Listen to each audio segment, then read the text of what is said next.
Assalamualaikum warahmatullahi wabarakatuh. Hai teman-teman, perkenalkan nama saya Sarwia dari kelas RA9 Manajemen Sumber Daya Manusia dengan NIM 212137. Video ini dibuat untuk memenuhi tugas ujian akhir semester mata kuliah Manajemen Kinerja. Dosen pengampu Ibu Ratu Ayu Primi Rahmania Surjatmaja, SHUM MM.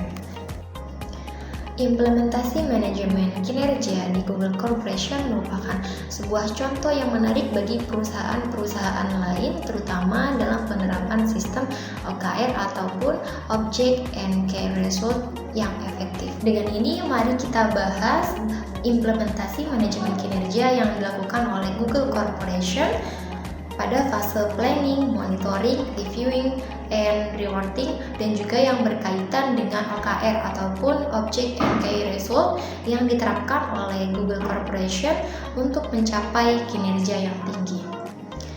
Untuk fase yang pertama ada fase planning. Google memulai proses perencanaan dengan menetapkan objektif ataupun tujuan yang ambisius namun jelas.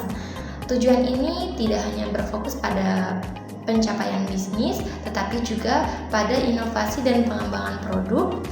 Nah, setiap tujuan harus menginspirasi dan dapat diukur melalui key result yang spesifik dan terukur. Misalnya, tujuan untuk meningkatkan penggunaan fitur baru di platform Google dapat diukur dengan peningkatan presentasi pengguna yang mengadopsi fitur tersebut. Kemudian yang kedua yaitu ada fase monitoring. Google menggunakan teknologi untuk memonitor progres terhadap OKR secara real time.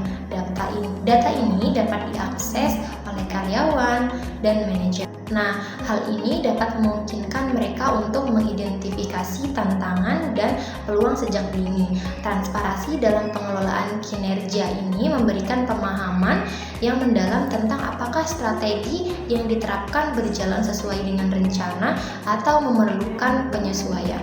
Kemudian fase yang ketiga yaitu fase reviewing. Nah, pada proses pengulasan terhadap OKR dilakukan secara teratur, tidak hanya untuk mengevaluasi pencapaian target, tetapi juga untuk mengidentifikasi pembelajaran dan pengembangan berkelanjutan.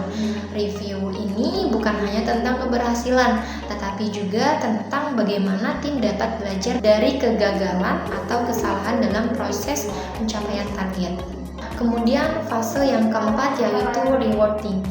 Nah, Google memotivasi karyawan dengan reward yang tidak hanya bersifat finansial, tetapi juga pengakuan ataupun kontribusi yang signifikan. Ini termasuk promosi, penghargaan, dan kesempatan pengembangan karir yang lebih lanjut. Sistem reward ini mendukung karyawan untuk terus berinovasi dan berkontribusi secara positif terhadap tujuan perusahaan.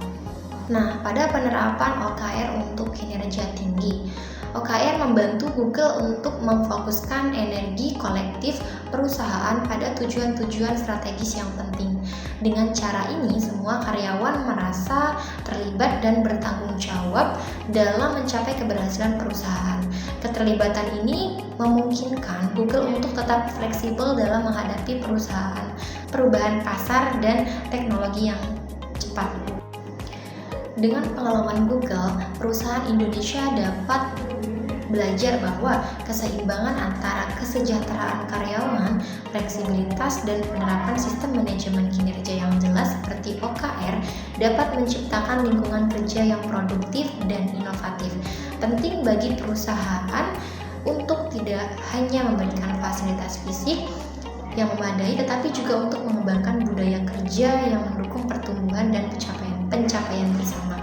Nah, itulah ulasan dari pembahasan mengenai perusahaan Google Corporation. Itulah informasi yang dapat saya sampaikan.